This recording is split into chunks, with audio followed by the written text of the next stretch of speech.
Today, we're covering the Ann Arbor marketplace for September 2020. If you're looking for those numbers, this video is for you.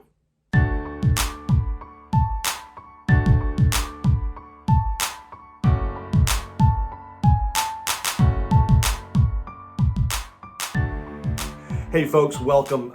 Yet again, we are covering monthly statistics here. As mentioned, we're looking at Ann Arbor for September of 2020.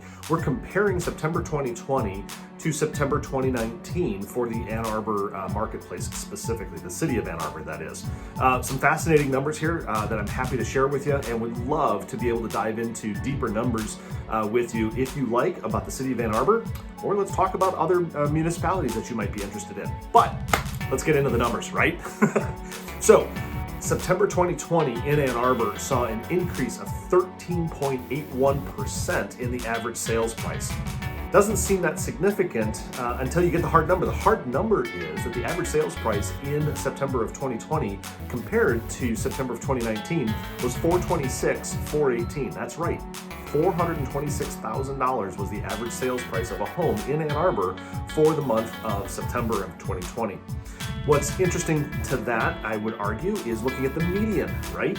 So if you look at average and median is going to be that number, that sales price that's immediately in the middle of the entire spread of homes that were sold.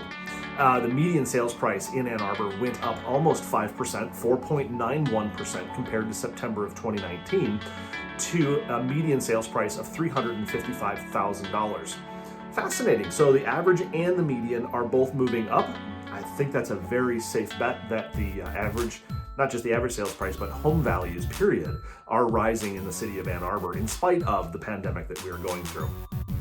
Finally, closed transactions. This was a number that jumped out at me as I was putting the numbers together. Again, we're comparing September of 2019 to September of 2020. The number of closed transactions, so that's the number of properties in the city of Ann Arbor that changed hands from seller to buyer, rose 67.89%. That's a huge percentage increase. The hard numbers themselves are pretty impressive as well. That means that there were 183 properties that changed hands in the city of Ann Arbor in the month of September 2020. Again, let's just kind of stare at this. There's very little in the way of inventory apparently, but there were 183 that closed, which is almost a 70% increase over September of 2019, and clearly buyer demand is still there. So, if you're in the city of Ann Arbor, anywhere close to the city of Ann Arbor, and you're thinking about buying or selling, let's have a discussion about whether or not this time makes sense for you to enter the market to purchase or to sell. I'm happy to chat with you about all of that. This is Todd with Studio 48 at Berkshire Hathaway Home Services, Snyder & Company, saying, let's get together and chat about this, shall we? Have a great one.